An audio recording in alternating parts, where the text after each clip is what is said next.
Hola, bienvenidos a Euronews Hoy. Este miércoles la evolución de la guerra en Ucrania pasa por Severodonetsk, la ciudad del Donbass sobre la que se centra ahora la ofensiva de Rusia, que ya controla al menos un 70% de ese territorio. Tras el anuncio de Estados Unidos de enviar misiles a Ucrania, Moscú acusa a Washington de echar gasolina al fuego y advierte del riesgo de una confrontación directa. Desde la Unión Europea, el canciller alemán Olaf Scholz ha prometido suministrar un moderno sistema de defensa aérea a Kiev para protegerse de los bombardeos. Y sobre la protección de la propia Europa, mientras Dinamarca decide si acerca su política de defensa a la del club comunitario, en la UE ha costado llegar a un acuerdo sobre el embargo de petróleo ruso. Enseguida verán todos los detalles. Antes les acercamos estas imágenes, el paso devastador del huracán Ágata por el Pacífico. La peor parte se la ha llevado el sur de México, donde al menos 10 personas han perdido la vida. Y este fenómeno deja además una alerta. Nunca antes había tocado tierra en esta zona un huracán en un mes de mayo. La temporada se ha adelantado, lo que hace temer que las próximas tormentas tengan también mayor intensidad de la que nos tienen acostumbrados. También en este informativo les traemos los primeros funerales de la matanza de Uvalde, una semana después del tiroteo que dejó 21 muertos en una escuela de Texas. Todo esto y más a continuación. Empezamos con los titulares. Dinamarca decide a través de referéndum si rompe su cláusula de no estar en la política de defensa de la Unión Europea. Preocupación en Washington ante el control institucional ruso generalizado en las zonas ocupadas de Ucrania, donde Moscú ha simplificado la solicitud de la ciudadanía rusa. Fin del encierro en la ciudad china de Shanghái tras 2 meses de estricto confinamiento en el marco de la estrategia cero COVID. Nicaragua ilegaliza 83 ONGs por no registrarse como agentes extranjeros, entre ellas la casi centenaria Academia Nicaragüense de Lengua. Dinamarca decide si elimina su cláusula de exclusión de la Unión Europea en materia militar. Podría ser un cambio histórico en su política de defensa. Todo depende del resultado del referéndum que este miércoles celebra el país. Se trata de una cláusula que impide que Dinamarca participe en las misiones militares de la Unión Europea. La consulta se promovió después de que Rusia invadiera Ucrania, y justo este miércoles la estatal rusa Gazprom ha cortado por completo el suministro de gas a Dinamarca. No solo Dinamarca, también diferentes países europeos se replantearon sus políticas de seguridad. De hecho, la votación se produce después de las solicitudes históricas de entrar en la OTAN de sus vecinas, Finlandia y Suecia. Según el último sondeo de opinión del 31 de mayo, el 44% votaría sí a quitar la exclusión. El 28% se posicionaría en contra, mientras que el 19% aún no sabía por qué opción decantarse. Las fuerzas rusas han tomado el control de la mayor parte de la ciudad de Severodonetsk, situada al este del país, pero aún no han logrado rodearla, según Ucrania. El gobernador de la región ucraniana de Lugansk apunta que continúan los intensos combates en la ciudad y en sus alrededores. También se ha advertido a los civiles que no salgan de los refugios después de que, al parecer, un tanque de ácido nítrico fuera alcanzado por un ataque aéreo ruso en una planta química a las afueras de la ciudad. Fotografías como esta mostraban una enorme y densa nube rosa que se elevaba en el cielo. Según el mando del Estado Mayor ucraniano, toda la infraestructura crítica de la ciudad está destruida y el 60% de los edificios de viviendas no se pueden recuperar. El 90% está dañado. Mientras, en la región vecina de Donetsk, el gobernador ha instado a las personas que permanecen en la zona a huir y salvar sus vidas, al tiempo que mueren más civiles en los bombardeos. En la ciudad de Sloviansk murieron al menos otros 3 civiles y 6 heridos en un ataque con misiles. En su discurso nocturno, el presidente de Ucrania, Volodymyr Zelensky, afirmó que las fuerzas militares del país lograron algunos éxitos cerca de Gerson y en algunas partes de la región de Kharkov, pero que la victoria de Ucrania depende del suministro de artillería moderna. Estados Unidos ha anunciado que enviará sistemas de misiles más avanzados a Ucrania. Según fuentes del gobierno, en el nuevo paquete de armas valorado en $700 millones se incluye un sistema de misiles de largo alcance que no se empleará contra territorio ruso. Entre tanto, un primer buque de carga ha podido abandonar con escolta el puerto de Mariupol, ahora controlado por los rusos. Al parecer transportaba cargamento de metal y se dirigía a Rusia. Ucrania ha acusado a Moscú de robo.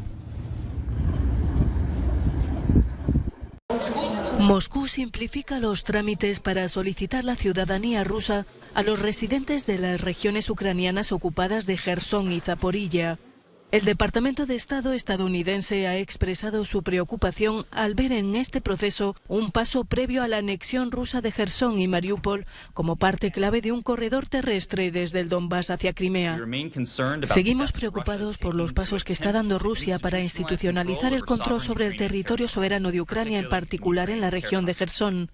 El Kremlin probablemente está sopesando opciones como el reconocimiento de una supuesta república popular, como hizo por la fuerza en Donetsk y Lugansk, o incluso un intento de anexión, como hizo en Crimea. En las regiones ocupadas durante la invasión, los partidarios de Moscú formaron administraciones prorrusas, anunciando la transición a los pagos en rublos y organizaron la distribución de tarjetas SIM de operadores de telecomunicaciones rusos. La administración prorrusa de Jersón asegura que la región podría pasar próximamente a formar parte de la Federación Rusa. Según la agencia TASS, se espera que las decisiones claves sobre esta cuestión se tomen antes del 12 de junio, día en que se celebra la Fiesta Nacional de Rusia. Avanzan los procesos por crímenes de guerra en la invasión rusa de Ucrania. La Corte Penal Internacional abrirá delegaciones en Kiev, Estonia, Letonia y Eslovaquia. Se han unido al equipo conjunto de investigación que coordinará el intercambio de pruebas a través de Eurojust, la agencia de cooperación judicial de la Unión Europea. Aumenta el número de casos que instruye la fiscal general de Ucrania, Irina Benediktova. En Ucrania hay cerca de 15.000 casos, solo sobre crímenes de guerra. Piénsenlo, mañana tendremos 200 o 300 más.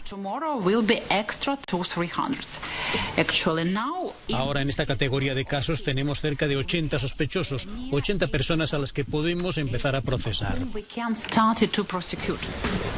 Ucrania ya ha juzgado a 3 soldados rusos por crímenes de guerra. Este martes, 2 de ellos han sido condenados a 11 años y medio de cárcel por bombardear edificios civiles en la región de Kharkov, el primer día de la invasión. Ambos se declararon culpables. A principios de mes, otro soldado ruso fue condenado a cadena perpetua por matar a un civil que iba en bicicleta. El presidente del gobierno español, Pedro Sánchez, ha ofrecido más detalles sobre el acuerdo que han llegado los líderes europeos en la cumbre celebrada en Bruselas. Sobre la crisis de la energía, Sánchez destacó que la Comisión Europea dice estar de acuerdo en financiar la expansión de las interconexiones de gas de la península ibérica con el mercado europeo, lo que representaría, según él, una gran oportunidad para España. También defendió la posición de Francia y Alemania de mantener el diálogo con Putin. La posición del Gobierno de España ha sido siempre la misma.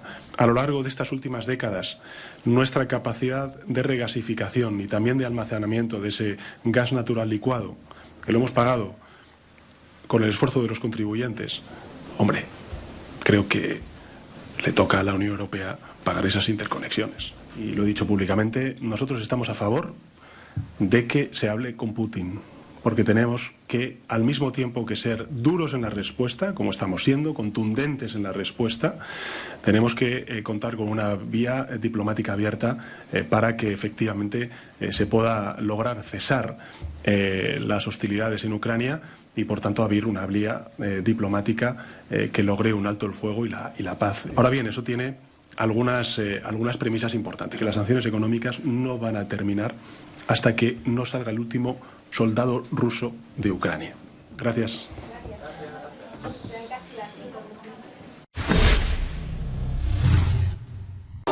Finalmente, los líderes de la Unión Europea han conseguido cerrar un embargo parcial sobre el petróleo ruso. El compromiso alcanzado incluye la eliminación progresiva del petróleo que llega a través de barcos.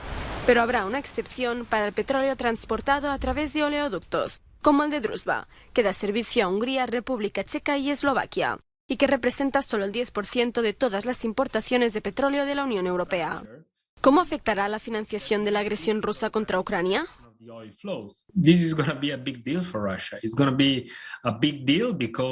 Va a ser un gran problema para Rusia, porque no será tan fácil sustituir el mercado europeo por otros compradores. Hay una serie de cuellos de botella en la infraestructura que dificultan la reorientación de los flujos.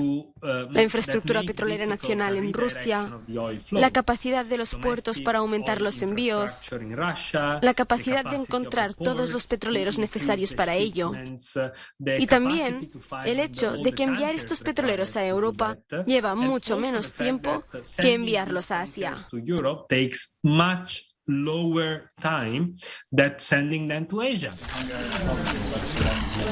Ha sido necesario casi un mes para conseguir un acuerdo y ha habido varias voces en contra, como la de Hungría.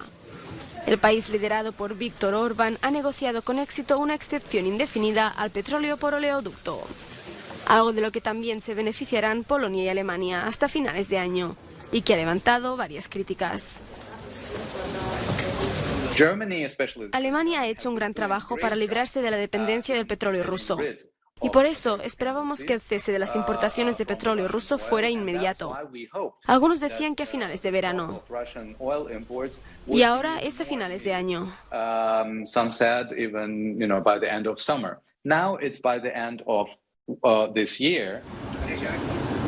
La Unión Europea envía a Rusia unos 20.000 millones de euros al mes para la compra de petróleo, algo que este nuevo paquete de sanciones busca evitar.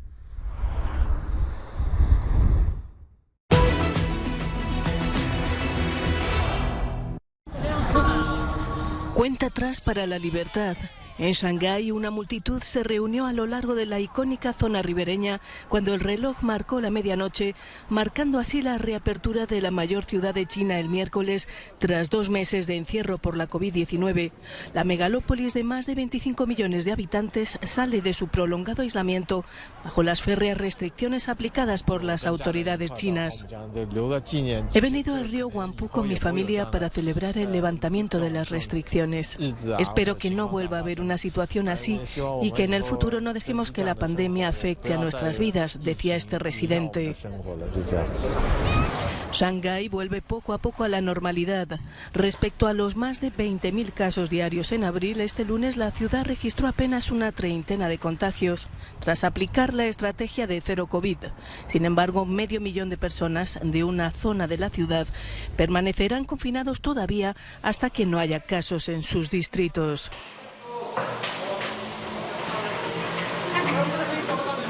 Mientras tanto, en Europa, Grecia es el último país en levantar las restricciones contra la pandemia de la COVID.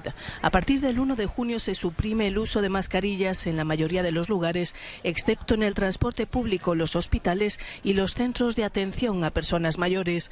El gobierno griego ha confirmado que a partir de este 1 de junio las mascarillas no serán obligatorias en los aviones ni en los lugares públicos, una decisión que se produce tras el anuncio de la UE de suprimir este requisito en los aeropuertos.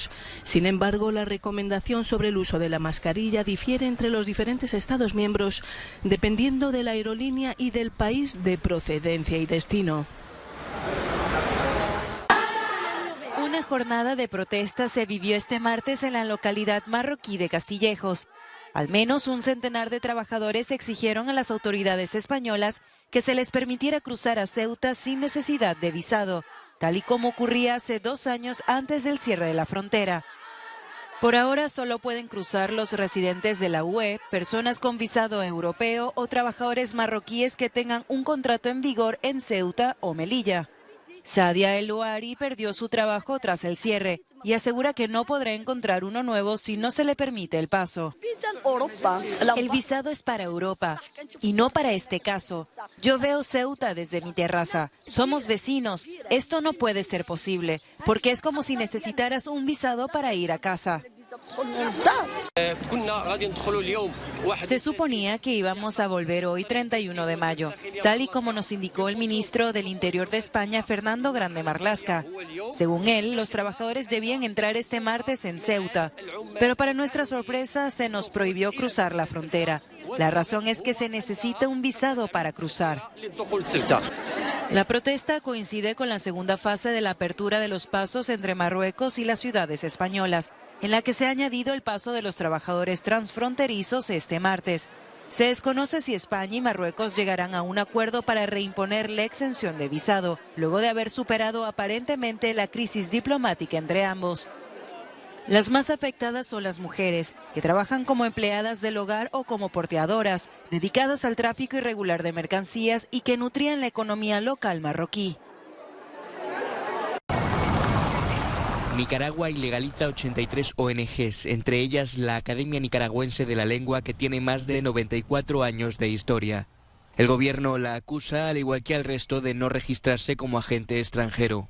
Sus actuaciones han obstaculizado el control y vigilancia de la Dirección General del Registro y Control de organismos sin fines de lucro del Ministerio de Gobernación al no cumplir con las leyes que les rigen y regulan. Desde finales de 2020, una ley obliga a organizaciones de la sociedad civil y personas jurídicas que reciben fondos del exterior a registrarse como agentes extranjeros y a rendir cuentas.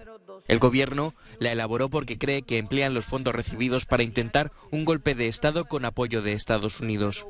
Sin embargo, desde la academia rechazan el señalamiento, consideran que se quiere confiscar las instituciones y recuerdan que su labor es contribuir con sus investigaciones al diccionario de lengua española. Es una lástima la encarcelación de ella porque sabemos perfectamente que esta organización sin fines de lucro ha apoyado a un sinnúmero de jóvenes especialmente.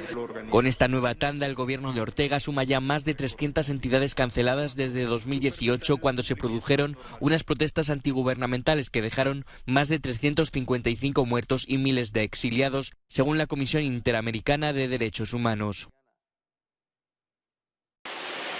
Ágata, el primer huracán de la temporada en el Pacífico, deja al menos 10 muertos y 20 desaparecidos, además de numerosos daños materiales, tras tocar tierra en el sur de México.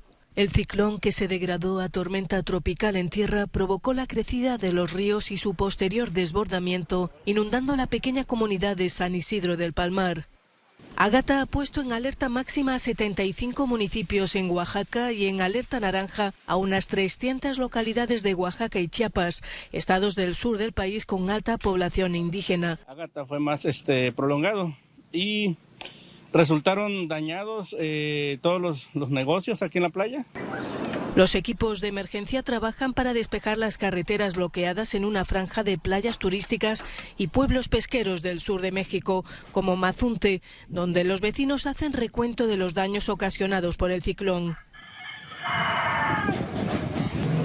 Es el huracán más fuerte jamás registrado en tocar tierra en el mes de mayo en el Pacífico Oriental, donde se reportaron fuertes vientos e intensas lluvias. Este miércoles 1 de junio se inicia oficialmente la temporada de huracanes en el Atlántico y, según todos los pronósticos, estará en cantidad de ciclones por encima del promedio.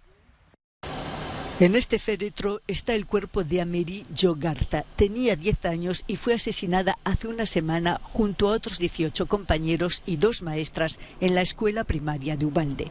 Amerí es la primera víctima de este tiroteo llevado a cabo por un exalumno de 18 años en ser enterrada. Amerí acababa de recibir un teléfono móvil por su 10º cumpleaños. Una de sus amigas dijo que intentó utilizar el teléfono para llamar a la policía durante el asalto.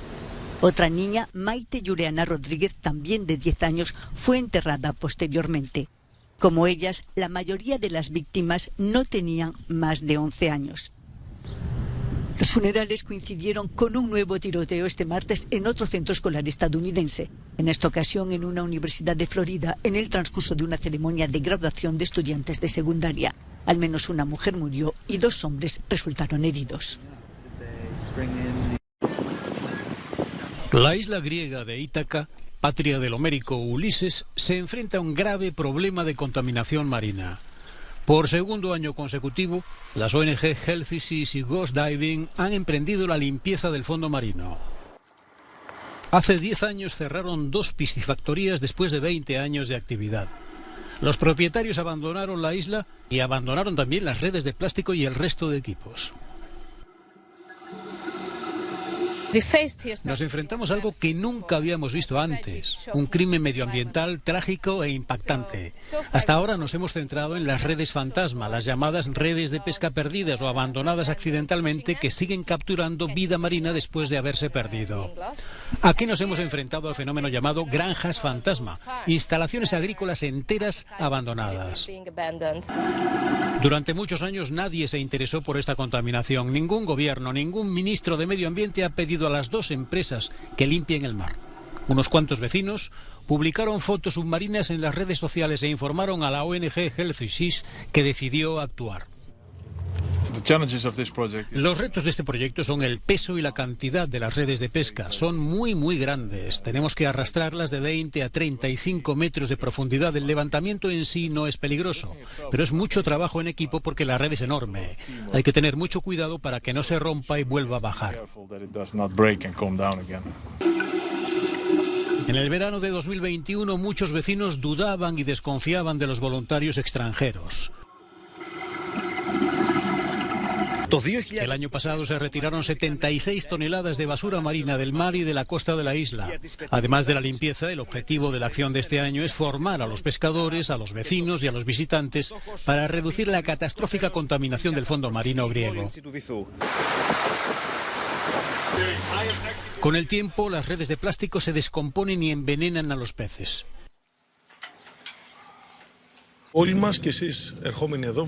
El visitante ve una imagen muy bonita, un pequeño y tranquilo puerto con aguas claras y azules. Sin embargo, nosotros los buceadores nos enfrentamos a una realidad completamente diferente.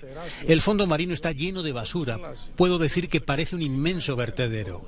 Las redes recuperadas se transportan al puerto de Ítaca y se almacenan en contenedores. Posteriormente se transforman en nylon reciclable de primera calidad. Los buzos voluntarios participarán en proyectos similares en España y Croacia. Hasta aquí nuestro informativo de hoy. Gracias por seguir la actualidad con Euronews. Sigan informados en nuestros boletines regulares y en nuestra página web y redes sociales. Nos despedimos, como siempre, con un no comment. Esta curiosa maqueta de Lego que van a ver es una representación de la familia real británica, uno de los muchos homenajes a la reina Isabel II por su jubileo de platino. Hasta mañana.